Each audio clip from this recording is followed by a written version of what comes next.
Hello, friends. Welcome back to library and welcome back to our continuation of Flora and Ulysses. So we left off chapter 61 with Flora and William Spiver hand in hand, uniting their powers together to go find Ulysses. And meanwhile, Ulysses and Phyllis Buckman are in a battle. And Ulysses is finally waking up saying, I've got to act and get out of here. So, chapter 62, Atop a Giant Donut. The superhero flew over the sleeping world. The world was beautiful and he was alive. Man, there sure are a lot of houses. They sure do look alike. Also, the superhero was lost. Flora? Flora? Flora? Here I am, sitting on top of the giant donut. I wish Flora were here with me. Chapter 63, Little Fishes. A squirrel flies in, said Dr. Measham. This I did not expect at all. It is what I love about life, that things happen which I do not expect. When I was a girl in Blundermeason, we left the window open for this very reason, even in the winter. We did it because we believed something wonderful might make its way to us through the open window. Did wonderful things find us? Sometimes yes, sometimes no. But tonight it has happened, something wonderful. Dr. Measham clapped her hands. A window has been left open. A squirrel flies in the window. The heart of an old woman rejoices. Ulysses's heart rejoiced too. He wasn't lost anymore. Dr. Measham would help him find Flora. Also, Dr. Measham might make him a jelly sandwich. Imagine, said Dr. Measham. Imagine if I had been sleeping, what I would have missed. And then, always and forever, I have been an insomniac. You know what that is, insomnia? Ulysses shook his head. It means I do not sleep. When I was a girl in Blundermeason, I did not sleep. Who knows why? It could be some existential terror related to the trolls. Or it could be simply because I do not sleep. Sometimes there are no reasons. Often, most of the time, there are no reasons. The world cannot be explained. But I talk too much. I digress. I need to say to you, why are you here and where is your Florabelle? Ulysses looked at Dr. Measham. He made his eyes very big. If only there were some way to tell her everything that had happened. Flora's mother saying that life would be easier without her. The universe expanding. William Spiver's banishment. Flora's homesickness. The writing of his poem. The typing of the untrue words. The stone squirrel. The sack. The woods. The shovel. The squirrel was overwhelmed by everything there was to say and his inability to say it. He looked down at his front paws. He looked back at Dr. Measham. Ah, she said, there is too much to say. You do not know where to begin. Ulysses nodded. Perhaps it would be good to begin with a little snack. Ulysses nodded again. When the other Dr. Measham was alive and I could not sleep, do you know what he would do for me? This man would put on his slippers and he would go into the kitchen and he would fix me sardines on crackers. You know sardines? Ulysses shook his head. Little fishes in a can. He would put these little fishes onto crackers for me, and then I would hear him coming back down the hallway, carrying the sardines and humming, returning to me. Dr. Measham sighed. Such tenderness. To have someone out of bed and bring you little fishes and sit with you as you eat them in the dark of night. To hum to you. This is love. Dr. Measham wiped at her eyes. She smiled at Ulysses. So, she said, I will make for you what my beloved made for me, sardines on crackers. Does this seem like a good thing? Ulysses nodded. It seemed like a very good thing. We will eat, because this is important, to eat. And then, even though it is the middle of the night, we will go and knock on the door of Mr. George Buckman, and he will open the door to us because he is capacious of heart. And then George Buckman and I will figure out together why you are here and where our Florabelle is. Ulysses nodded. Dr. Measham went into the kitchen, and the squirrel sat on the windowsill and looked out into the dark world. Flora was out there somewhere. He would find her. She would find him. They would find each other, and then he would write her another poem. This one would be about little fishes and humming in the dark of the night. Chapter 64, A Miracle. Flora was on the side of the highway. There were, she had discovered, all kinds of ridiculous things strewn along the side of a road. Shoes, for one thing, and balled-up knee-high stockings, and polyester slacks, baby blue ones, with a permanent crease. Did people undress as they drove down the road?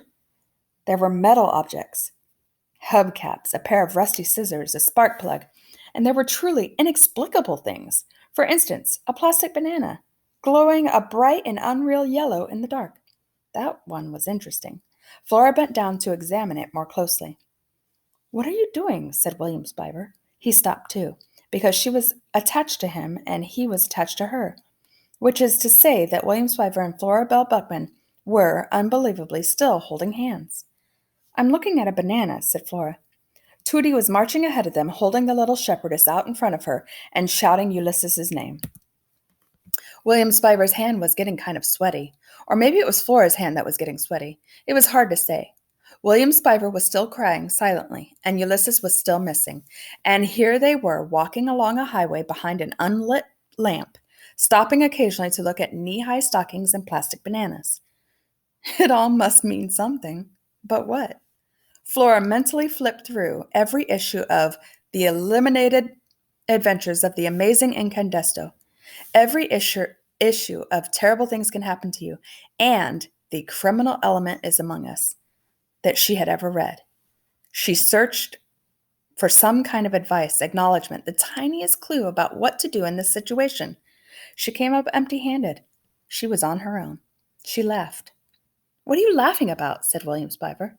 Flora laughed louder. William Spiver laughed along with her. "What's so funny back there?" said Tootie. "Everything," said Flora. "Whee!" said Tootie.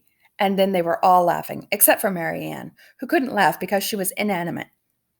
But even if she had been capable of laughing, she probably wouldn't have done it. She just wasn't that kind of lamp. They were all still laughing when the temporarily blind William Spiver stepped on the cord of the little shepherdess and tripped. And because he refused to let go of Flora's hand, or did she refuse to let go of his, Flora fell too. She landed on top of William Spiver. There was a crunch and then a tinkle. "Oh, no," said William Spiver. "My glasses, they're broken." "For heaven's sake, William," said Tootie, "you don't even need those glasses." Flora was so close to William Spiver that she could feel his heart beating wildly somewhere inside of him. She thought, "I sure have felt a lot of hearts recently." "Wait a minute," said William Spiver. He held up his head up. "Everyone be quiet. Shh. What are those pinpricks of light?" Flora looked where William Spiver was looking. "Those are stars, William Spiver." "I can see the stars. I can see. Great Aunt Tootie, Flora Belle, I can see." "It's a miracle," said Tootie. "Or something," said Flora. Chapter 65, Open the Door. The hallway of the Blixen Arms emitted the same green, gloomy light no matter the time of day or night. "Watch out for the cat," said Flora. "The infamous Mr. Claus," said William Spiver. He looked around. He was smiling. The cat who was defeated by a superhero squirrel. "I will certainly keep an eye out for him. And I hate to sound like a broken record, but may I just say again what a delight it is to see? Talk about being born anew. Nothing will ever again escape my notice." "Goody," said Tootie. "I'm not kidding," said Flora. "Mr. Claus could be anywhere." "Yes," said William Spiver. "My eyes are open. They are open indeed." "Knock again," said Tootie. Flora knocked again. Where could her father be in the middle of the night? Had someone kidnapped him too? Was it kidnapping? If it was an adult, or was that adult napping? George Buckman napping? And then she heard her father laugh.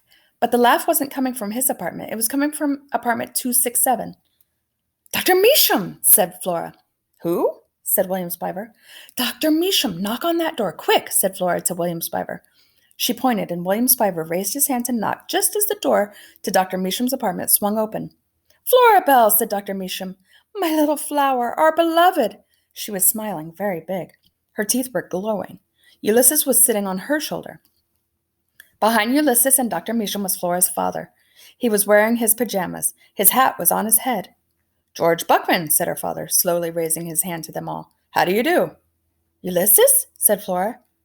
She said his name like a question. And he answered her. He flew to her.